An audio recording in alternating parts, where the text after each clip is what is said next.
Hello everyone, welcome back to my YouTube channel. एक बार फिर से आप सभी का बहुत बहुत स्वागत है मेरे चैनल पे।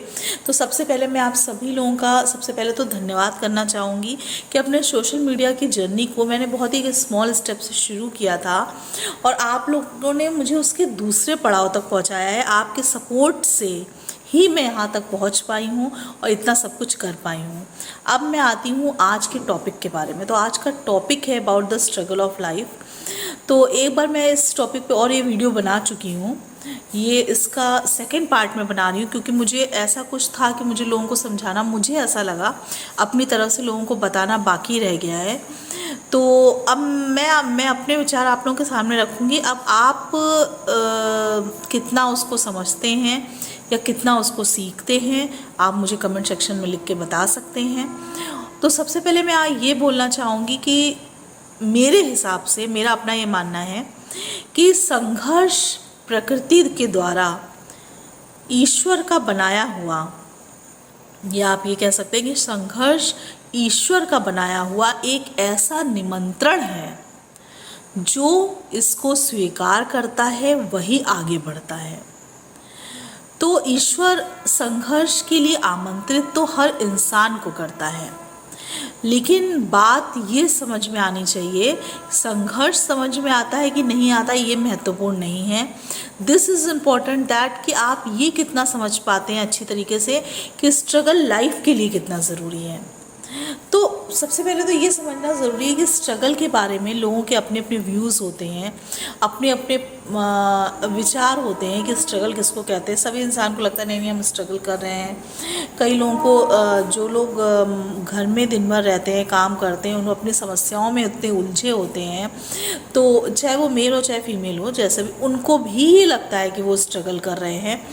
तो सबसे पहले तो ये समझना चाहिए कि स्ट्रगल किसको कहते हैं। तो मैं ये मेरे हिसाब से मेरा ये अपना पर्सनल ओपिनियन है, जब हम किसी चीज़ को पाने की कोशिश करते हैं, उसके लिए कोशिश करते हैं, तो वो स्ट्रगल नहीं होता। जब आप किसी चीज़ को पाने की कोशिश करते हो, संघर्ष हमारे जीवन में तब शुरू होता है जब हम अपने कंफर्टेबल जोन से बाहर निकलते हैं। कंफर्टेबल जोन किसी को भी आप कह सकते हैं, जहाँ पर आप हैं वहाँ पे उसको भी आप कह सकते हैं, या जहाँ पे आप बहुत दिनों से काम कर रहे हैं वो भी हमारा एक कंफर्टेबल जोन बन जाता है। या तो आप कुछ नहीं कर रहे हैं, वो तो आप एक कंफर्टेबल जोन है ही, लेकिन यहाँ जहाँ पे आप बहुत दिनों से काम कर रहे हैं वो भी आपके लिए कंफर्टेबल जोन बन जाता है। तो मेरा अपना ये मानना ये भी है कि ठहरा हुआ पानी चाहे जितना भी साफ क्यों ना हो, लेकिन वो एक ना एक दिन कीचड़ ज़रूर बन जाता है या गंदा ज़रूर हो जाता है।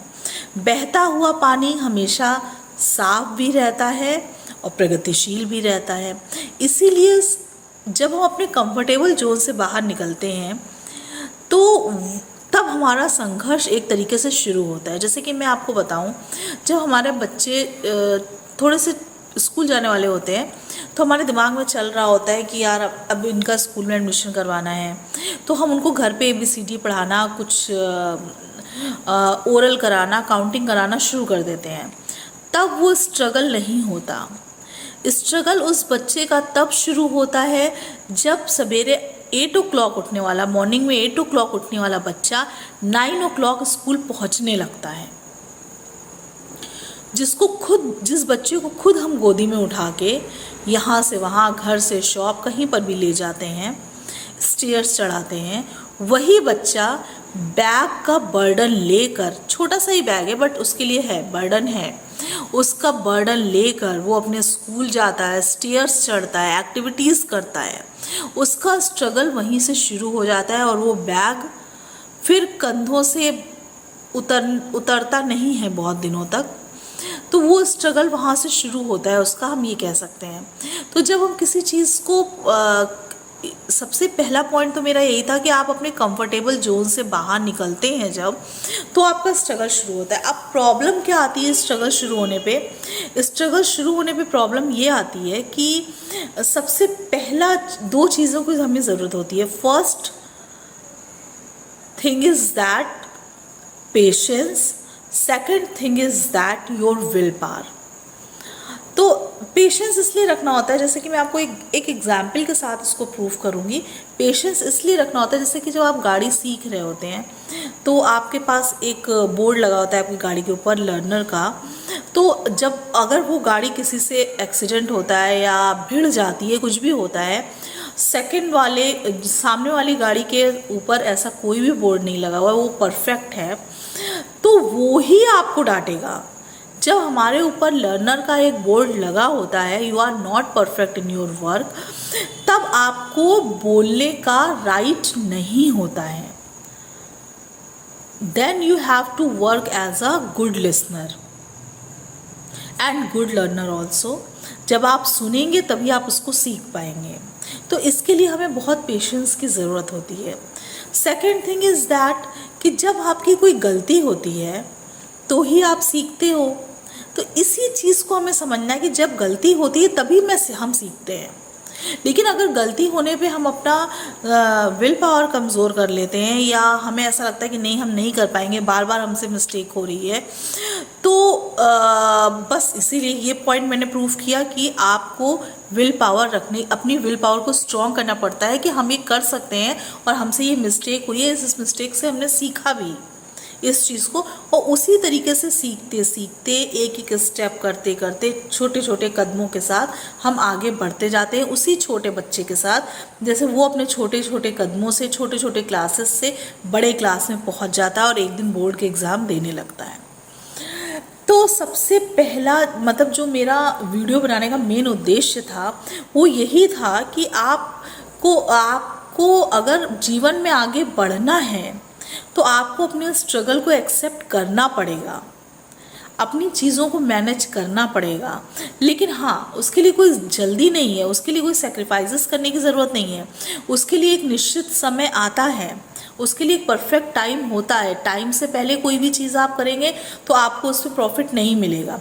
लेकिन हाँ, जब आपको ये लगे कि अब उसका टाइम आ चुका है, अब ये स्टेप के बाद मुझे दूसरा स्टेप चढ़ना है, तो आपको अपनी लाइफ के स्टेप को भी आगे बढ़ाना होगा और अपने कंफर्टेबल जोन से बाहर निकलना होगा।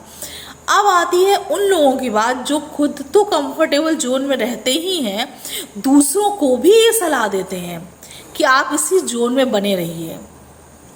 अगर आप इस जोन से बाहर निकलेंगे तो शायद आप उतना अच्छा परफेक्टली वर्क नहीं कर पाएंगे, या तो आप उतना अपनी लाइफ को बैलेंस नहीं कर पाएंगे, संतुलित नहीं कर पाएंगे। स्पेशली फीमेल के साथ ऐसा होता ही होता है। लेकिन तो मैं उन लोगों से यही कहूँगी कि कृपया किसी को भी आगे बढ़ने से मत रोकिए और अपनी इन सलाहों को मत दीजिए। मैं उन लोगों से यही कहना चाहूँगी कि अगर कोई इंसान आगे बढ़ रहा है तो कभी भी उसको आगे बढ़ने से मत रोकिए, क्योंकि आगे बढ़ने में मुश्किलें आएंगी ही आएंगी, उतार चढ़ाव अप एंड डाउन्स आएंगे ही आएंगे। आप गलती करेंगे ही करेंगे और आप सीखेंगे और तभी आप आगे बढ़ेंगे। इसीलिए गलती करते रहिए, संघर्ष करते रहिए, आगे बढ़ते रहिए और एक बहते हुए झरने की तरीके से निरंतर साफ सुथरे बनकर बहते रहिए ईमानदारी से, और एक बड़ी सी नदी में जाकर मिलिए जो कि आपको अचीव होगी कभी न कभी, आपके संघर्ष, आपके डेडिकेशन, आपकी मेहनत के साथ। इसी के साथ बहुत बहुत धन्यवाद।